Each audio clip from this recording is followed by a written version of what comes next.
ఉంటారు. అరే ముద్దు, నేను టెస్ట్ చేయాలి. స్టాండప్. అరే లెగవమంటే లెగవ్వారా?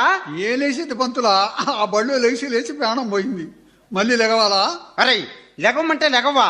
వెనక మీ పంతులు ఉంటాను కదరా రాస్కెల్. ఆయనకి నాకు తేడా ఉందిరో. ముందు పంతులో, ఆయన పెద్ద పెద్ద మీసాలు, నీదేం పేడు మూతి. ముయినర్ రాస్కెల్. ఏందిరా పొట్ట మీద ఏదో రాసుకున్నావు? అమ్మ బువ్వని. ఎందుకురా? నేను అడగను, ఇది చూసి మా అమ్మ అన్నం పెట్టాల్సింది. ఓ యబ్బో, చాలా దాకా ఉందే. ఎన్నో క్లాస్ రా నువ్వు ఆ బళ్ళో? పంతులు ఉన్నప్పుడు 1వ క్లాసు, పంతులు లేనప్పుడు 10వ క్లాసు. పంతులు లేనప్పుడు 10వ క్లాస్ ఏంద్రా? మొన్న మోపడా? అవును పంతులా, పంతులు బళ్ళో ఉంటే 1వ క్లాసులో కూర్చునేవాడిని, పంతులు లేనప్పుడు 10వ క్లాసులో నిద్రపోయేవాడిని. రాస్కెల్, నిన్ను వదిలితే లాభం లేదు. ఇన్నాళ్ళు ఆ బడికి పోయావు. ఉత్తరం రాయటం వచ్చా? ఓ వచ్చు పంతులా. అయితే మీ బంధువులకు ఒక ఉత్తరం రాయిరా.